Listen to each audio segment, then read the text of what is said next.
chicas y chicos de tercero y cuarto de secundaria. Bienvenidas y bienvenidos a Aprendo en Casa.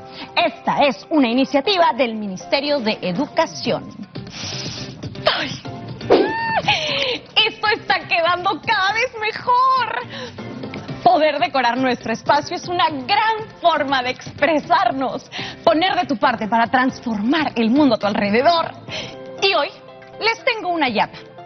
Muchos de nuestros argumentos nacen de los libros, ¿no? Como vemos, gracias a la literatura podemos reflexionar también sobre la democracia y la participación. Ahora, como les decía hace unos momentos, estos días que he estado decorando, me he dado cuenta de que estamos rodeados de argumentos. Por ejemplo, veo videos en los que proponen cambios de hábitos o si es mejor tal o cual producto. Hace poco vi uno que hablaba de la importancia de la limpieza de sueño. No sabía que eso era posible, pero al parecer es importante.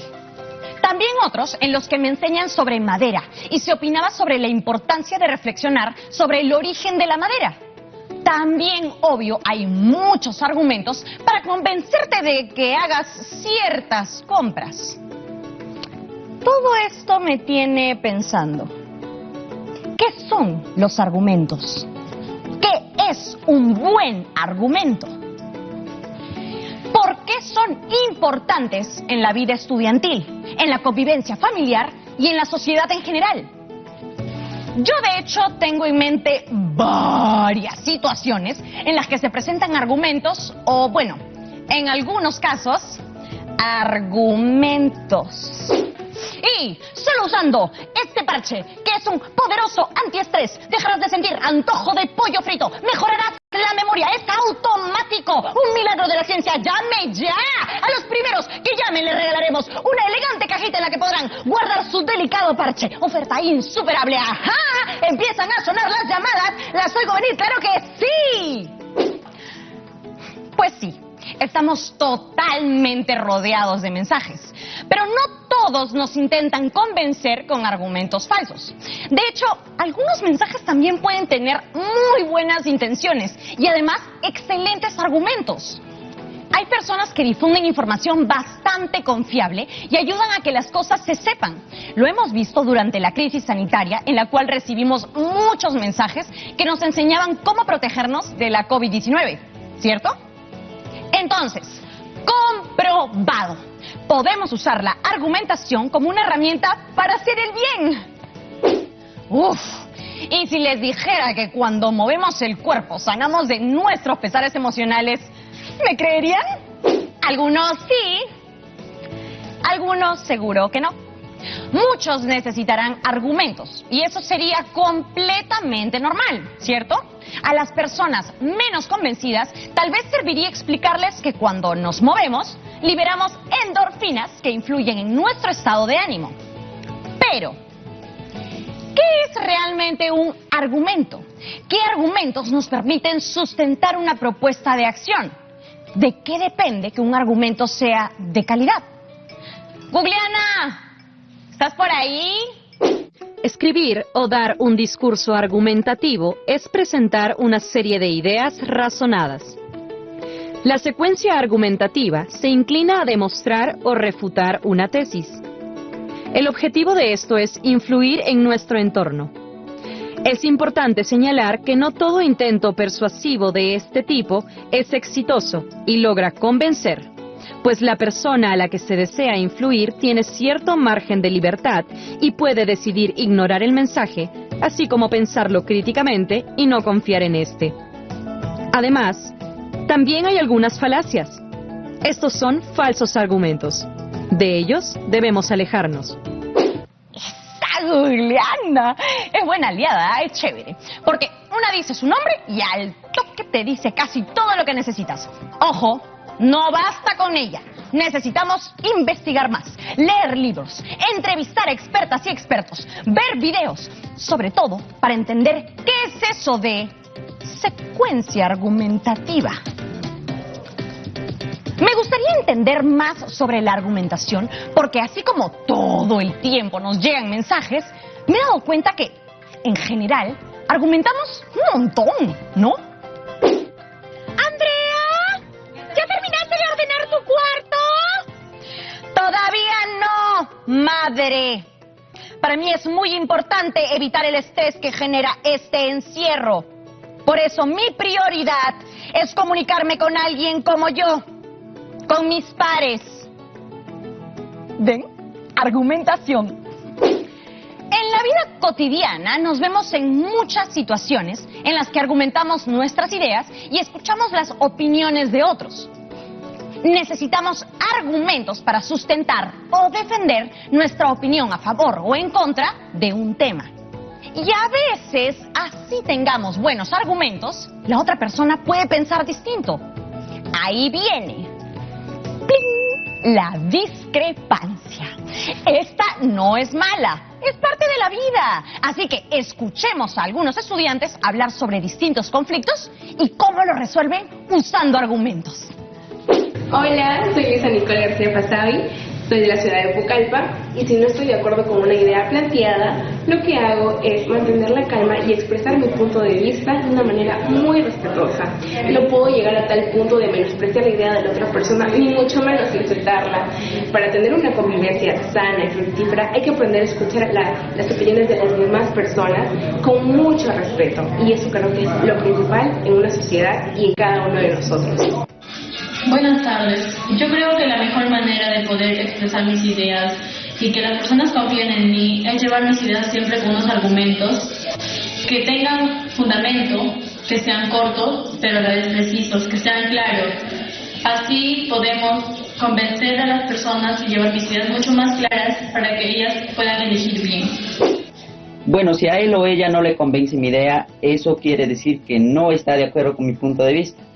Y pues bueno, en este caso lo que haría lo primero es respetar su opinión y pues luego pedirle a que me aclare sus dudas, ya que de esa forma podré explicarle de una manera más diferente y más comprensible. Desde Comete, como organización, en Ideas en Acción planteamos disminuir la deserción escolar en las escuelas públicas en el 2021, teniendo en cuenta que en el 2020 esta creció del 1.3% al 3.5%. Para esto, primero realizamos un árbol del problema para determinar la causa de la deserción y las consecuencias que estas traen. Segundo, determinamos un mapa de actores para ver quiénes son las personas que más influyen para que esto no suceda. Tercero, comenzamos a ver la forma en la que nosotros, como estudiantes y como líderes, podíamos atacar este problema desde adentro. Y esto es importante en la participación escolar porque nos ayuda a justificar y sustentar la idea que estamos presentando. Interesante respuesta, ¿cierto? Como vimos en ella, las discrepancias pueden ocurrir en distintos espacios y momentos. Por ejemplo, cuando chateamos en las redes sociales, cuando estamos en clase, en la casa, en la calle, siempre. Porque vivimos en una sociedad y la convivencia requiere ponernos de acuerdo en ciertas cosas sobre las que pensamos distinto. Por eso, aprender a expresar nuestras opiniones adecuadamente es importante. Sí, pero esto no acaba ahí. Sigamos investigando. Argumentar es presentar una serie de ideas razonadas para demostrar o refutar una tesis. El propósito cuando argumentamos es persuadir a otras personas. Existen los textos argumentativos que contienen una tesis que sostiene una postura a favor o en contra de una determinada causa. Tengo mucho que explicarles. Por ejemplo, ¿qué es la tesis, el argumento, el contraargumento, la conclusión? Pero vamos por partes. Conozcamos cuál es la estructura de un texto argumentativo. Primero, entendamos qué es una tesis con el siguiente ejemplo. Aquí tenemos un texto en el que se pregunta si es posible construir nuestra convivencia ciudadana a través de la amistad o las prácticas deportivas. La tesis o postura de quien escribe el texto es que esto sí es posible. A dicha afirmación le llamamos tesis, postura o premisa. Entonces, cuando vamos a argumentar, lo primero es tener clara cuál es nuestra postura respecto al tema del cual vamos a escribir. Luego, debemos pensar en nuestros argumentos, es decir, identificar cuáles son las ideas que le darán sustento a nuestra postura o tesis. Otra forma de darle peso a nuestra tesis es contraargumentar. Es importante que en la argumentación se incluyan algunos contraargumentos para evidenciar una consideración de las distintas perspectivas del análisis, así como mostrar tolerancia y aceptación de las opiniones de los demás. A continuación les mostraré un contraargumento. Muchos podrían decir que es irresponsable promover el fútbol en plena crisis sanitaria. Sin embargo, creo que más allá de si está bien o mal practicar fútbol en plena crisis sanitaria, lo importante es darle valor al equipo. Aunque mi equipo no pueda jugar ahora, seguimos siendo un equipo. Cada vez que uno de nosotros tiene un problema, nos ayudamos entre todos a salir adelante. Finalmente, tenemos la conclusión. Esta dice así. Así pues, en mi opinión, hacer amigos, practicar algún deporte o un pasatiempo son formas de consolidar la convivencia ciudadana. Entonces, la conclusión es la parte en la que se presenta la reafirmación de la tesis con otras palabras. ¡Wow! Mejor explicado, imposible. ¿Qué tal si vamos a una pausa para procesar todo lo aprendido hasta ahora? ¡Ya volvemos!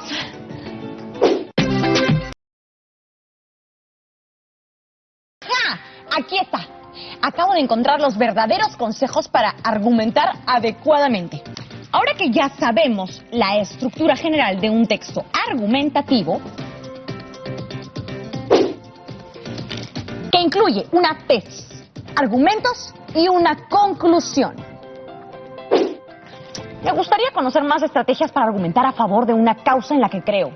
Además, recuerden que a lo largo de esta experiencia hemos conocido acerca de la participación ciudadana y ahora nos toca construir nuestras propuestas argumentadas para promover esta participación en la escuela y en la comunidad. Para ello, les propongo un ejemplo de cómo construir estas propuestas argumentadas a partir de una situación que afecta a nuestra convivencia ciudadana. ¿Qué causa podría ser?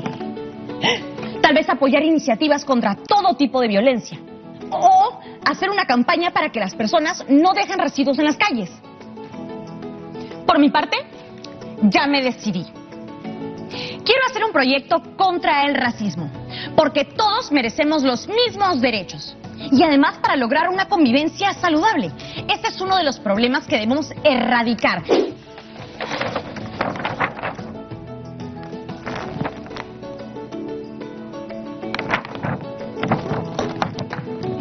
Por mi parte, para mi proyecto, no puedo dar los mensajes clásicos como el racismo es malo. De acuerdo a lo aprendido hoy, debo ser más convincente, utilizando argumentos de autoridad. Por ejemplo, para dejar claros los efectos que tiene el racismo en la vida de las personas y llamar la acción. Si hay una persona capaz de ayudarme en esta misión, es definitivamente la periodista afroperuana Sofía Carrillo. La llamo al toque. Hola, Sofía. Hola. Gracias por acompañarnos hoy. Aunque hay leyes que prohíben la discriminación, todavía se presentan casos que vulneran derechos fundamentales de las personas. Por eso, estoy pensando hacer una campaña de sensibilización para que cambiemos estas actitudes y no se sigan presentándose esos casos. Quisiera que me brindes sus valiosas orientaciones como periodista y activista sobre este tema. Quisiera preguntarte lo siguiente. ¿Qué tan conscientes son las personas del impacto del racismo? No somos totalmente conscientes del impacto del racismo en nuestras vidas. Por ejemplo, es importante decir que todavía en la mayoría de países quienes están en una mayor situación de pobreza son los pueblos indígenas, andinos y amazónicos, el pueblo afrodescendiente, y en el Perú la situación no es distinta. Si nosotros hablamos de la situación de empobrecimiento de personas mestizas y blancas, en el Perú, según el censo del 2017, se llega a un 16%. Pero si hablamos de población afroperuana, estamos hablando de más del 30%, e incluso indígena amazónica, indígena andina puede llegar a cifras mucho más altas. Esto quiere decir que no estamos viendo que el racismo, por ejemplo, puede repercutir en la situación de pobreza que tienen estos pueblos, que puede afectar también la autoestima a partir de los insultos racistas, de las burlas y de las ofensas hacia las personas por su fenotipo, por sus características físicas. Entonces nos falta tomar mucha más conciencia del racismo en nuestro país. ¿Qué tipo de mensajes podríamos utilizar para hablar sobre el racismo? Para hablar sobre el racismo es importante primero reconocer que somos diferentes, y eso no quiere decir que tendríamos que observar obstáculos para vernos como nación, para plantear un pensamiento conjunto que nos permita eliminar las brechas, las desigualdades que existen en nuestro país. Es necesario decir que no existen razas superiores e inferiores, que el hecho de que sea una persona blanca o mestiza no quiere decir que haya un sinónimo de mayor conocimiento, de belleza, por ejemplo, y que las personas afrodescendientes e indígenas son torpes, son tontas o que tienen poca belleza. Esto es algo que lamentablemente sustenta el racismo y que nosotros debemos cambiar. ¿Qué argumentos consideras que son claves para convencer a la sociedad de que estamos ante un problema muy serio del cual nos toca hacernos cargo? Es importante que la sociedad reconozca que existen sectores que están siendo marginados y excluidos a partir de su raza, es decir, los pueblos indígenas, andinos y amazónicos tienen que afrontar un mayor número de barreras y dificultades para acceder al empleo, para tener una educación adecuada, para estar en la universidad, aunque parezca no muy claro. Por ejemplo, veamos nuevamente los números. El censo del 2017 nos dice que más del 20% de personas que se autoidentifican mestizas y blancas tienen educación superior universitaria, a diferencia de solo un 11% de personas afrodescendientes y de un 6% de personas indígenas amazónicas. Entonces, estamos viendo que todavía debemos trabajar en esto.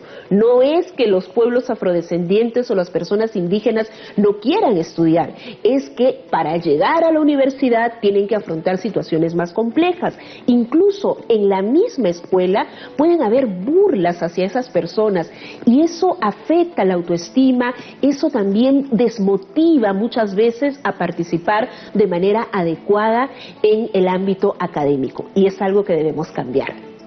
¿Qué posturas en contra de la lucha antirracista hay y cómo podemos refutarlas?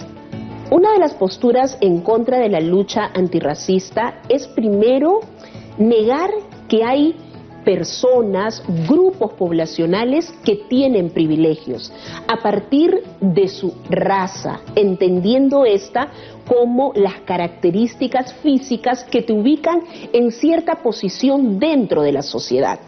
Sabemos, como ya lo hemos indicado, que las personas blancas y mestizas podrían tener mejores posibilidades de desarrollo y menos barreras, ¿no? La pobreza está todavía en los sectores indígenas, en los pueblos afrodescendientes, y es necesario, para eliminar esta situación, reconocer que hay quienes tienen privilegios, reconocer que hay quienes tienen mayores dificultades para lograr sus metas, y además decirles que cuando un grupo o una persona dice, basta de racismo, no tienes derecho a insultarme a partir de mi color de piel o de mi fenotipo, no quiere decir que tenga baja autoestima, no quiere decir que lo que le están diciendo él lo esté asumiendo, sino es la capacidad que tenemos todos de decir, ya no me vas a insultar, ya no me vas a minimizar, me vas a despreciar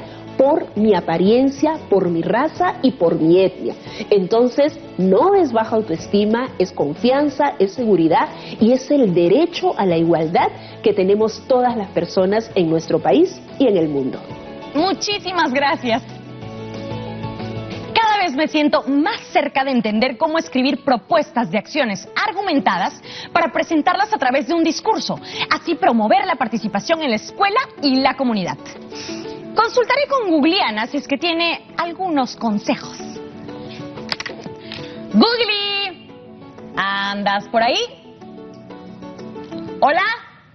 Yo tengo algunos consejos infalibles. El primero es hacer una introducción que despierte interés. Hacer preguntas para interesar a quien nos lee o escucha funciona muy bien. También debemos tener un tema y una tesis bien definidos, sobre el cual presentaremos argumentos a favor o en contra. Y no olvidemos los puntos de apoyo o los argumentos. Estos pueden ser resultados de investigaciones o testimonios personales. Eso sí, para hacernos entender, debemos usar los conectores. Podemos usar conectores como así pues, cuando queremos mencionar alguna consecuencia relacionada a la oración anterior. También el conector, aunque, para presentar ideas contrarias.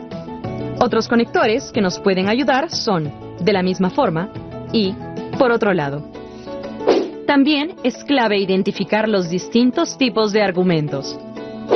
Tenemos el argumento de ejemplificación, en el que se hace referencia a un hecho concreto, cierto y representativo. El argumento por analogía hace referencia a un caso similar. El argumento de autoridad incluye afirmaciones emitidas por expertos y el argumento de causa y consecuencia establece relaciones lógicas entre distintos hechos. Espero que esto haya sido de utilidad. Interesante. Entonces, si yo cuento una experiencia personal en la cual yo experimenté discriminación, se trataría de un argumento de ejemplificación. En cambio, si cito una encuesta que muestra los porcentajes de racismo, sería un argumento de autoridad. Si me enfoco en las consecuencias del racismo, sería un argumento de causa y consecuencia. ¿Va quedando claro? Un momento. Hay un detalle importante. Debemos estar alertas ante las falacias. Tal vez conoces un tipo de ellas. ¿Has escuchado o leído publicidad que promete con argumentos falsos resultados sorprendentes? Ah, claro, sí. Hay hasta páginas web dedicadas a difundirlas. Por suerte, las falacias son muy fáciles de identificar. ¿Cómo así? Usualmente son contradictorias, basadas en fuentes inexistentes o en falsos científicos, o en ataques personales que poco tienen que ver con el tema de fondo. Entonces, las falacias no califican ni en sueños como argumentos. En conclusión, el uso de los argumentos es parte de nuestra vida diaria y estos pueden ser, de hecho, bastante útiles. Además, argumentar puede ayudarnos a construir un mundo mejor. Sin embargo, todo tiene su lado B. Ahí están las falacias. Esas que parecen argumentos, pero realmente no lo son, pues no se ha llegado a ellas con investigación rigurosa. Muchas falacias se basan en intuiciones o prejuicios. Estemos alertas para reconocerlas. Recordemos que convivir exige que podamos explicar nuestras posturas con argumentos veraces y así escuchar las ideas de otras personas con mucho respeto. ¡Yeah! Completamos el organizador de la semana. Recordemos que lo aprendido hoy y toda la semana será una herramienta poderosa para que construyan su discurso para promover la participación ciudadana en la escuela y la comunidad. ¡Sí! Esta semana hemos aprendido cosas chéveres para el proyecto que nos planteamos. Conmigo será hasta el lunes. Recuerda que si tienes alguna pregunta, puedes compartirla con tu docente para seguir aprendiendo. Ya nos vemos, chicas y chicas. ¡Chao!